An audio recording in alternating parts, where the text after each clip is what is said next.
Excellency Deputy Secretary Christopher Landau, the Charge Affair, Susan Burns, Madam President, Angela Nganga, the Principal Secretary for State Department of Mining. Number one, I wish I had the simplest of duties like yours, to just come and introduce and invite someone. But let me say that this for us is a great moment. And I must thank the American Chamber of Commerce, together with the US Embassy and the US government, for this very critical partnership.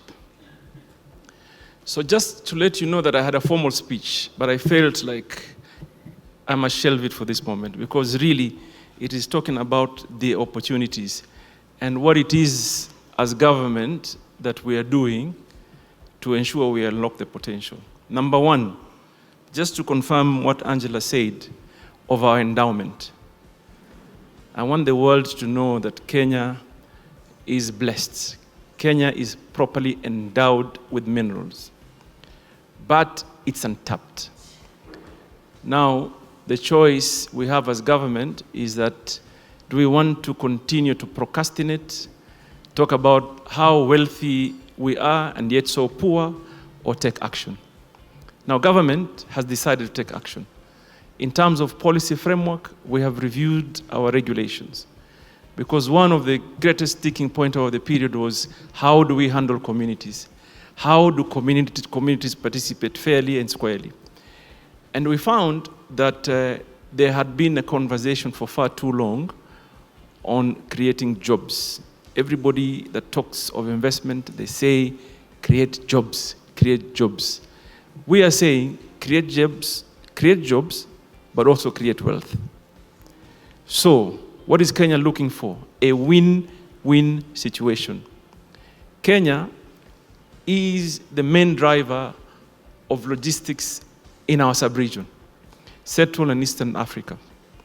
We are the corridor that serves over 200 and something million population. We are the largest port. We have invested heavily in our infrastructure. The government has announced expansion of our standard gauge rail. We have revamped our MGR.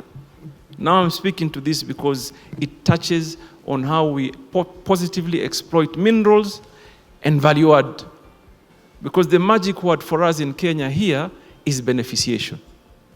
How do we optimize on beneficiation? Government will create an enabling environment. There was a gentleman who talked about power supply.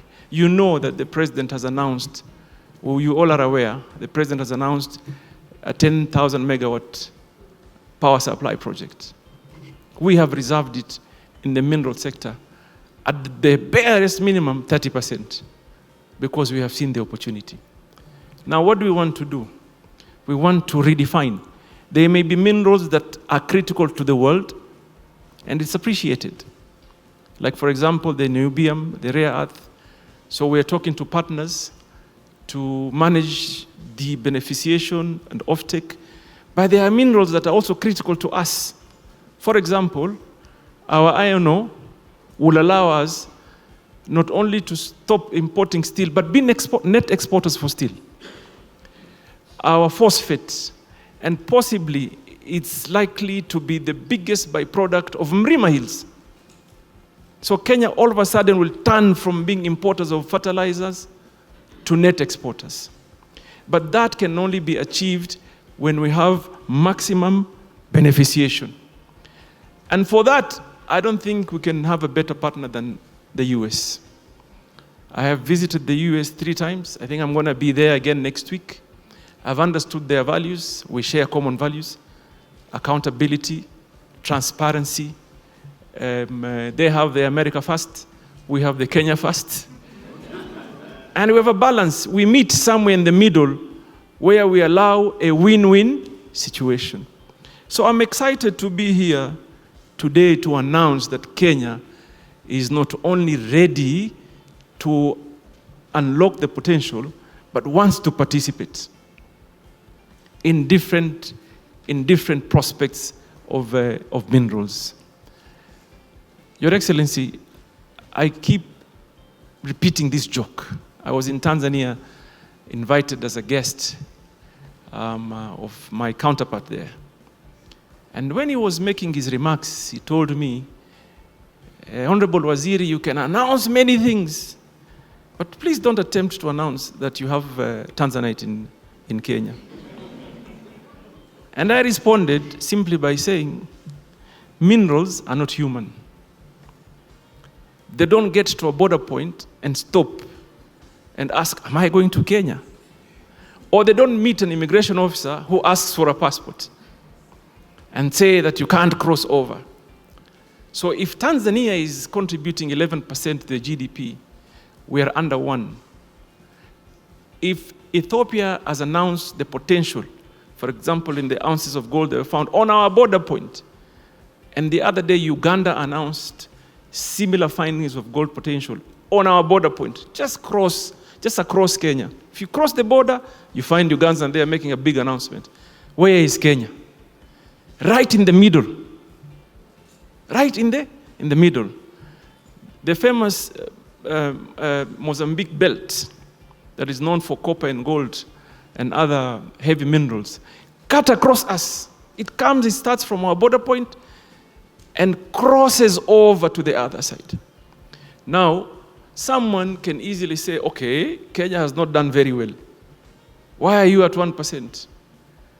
I tell you, it's timely. We have learned from the mistakes others have made. We have perfected what needs to be perfected. We are now ready for investment. So, what is the message of the day today? Kenya is ripe for investment. Kenya is ready for investment. The supportive infrastructure is being built and created for investment. Minerals is likely to be the greatest driver of turning around or diversifying our economy. For far too long, we've been depending on agriculture, service, and so on and so forth. And for obvious reasons, we're a tourism nation, we're a logistics hub, but now we're turning the page to become an industrious nation. And it can never be better driven by ensuring we tap into our potential in the mineral space. So, what is the message you send to the US? Inform the US companies that we are ready to engage, we're happy to participate, there is good opportunities for them, and regulations are in place, legislation framework is in place, we're happy to commit to review if we need to be responsive to the global standards and global needs of the day. So, tafadhali, if you are a Kenyan and you've sat next to an American, tell them this is the place to be. This is the place to be. So I don't want to bore you with so much. I am really happy that we're having this conversation. 1 year ago or 2 years ago, we were not talking about minerals in the space we're talking today. Sinamna hiyo? So it tells us that we are on the right path. And I will push hard. You all know me well.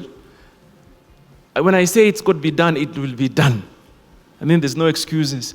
We have the ability to do it, and it shall be done. So, Mr. Deputy Secretary, you are welcome to visit us again and again. Next time, bring more American companies to come and invest in Kenya. And I hope you enjoy your stay. Sample our sumptuous nyama choma. There is some ugali that is brownish. It's made from millet. It's famous in the lakeside of our region. Please try and sample that. Otherwise, enjoy the day, and I'm happy that I am part and parcel of this discussion. I thank you.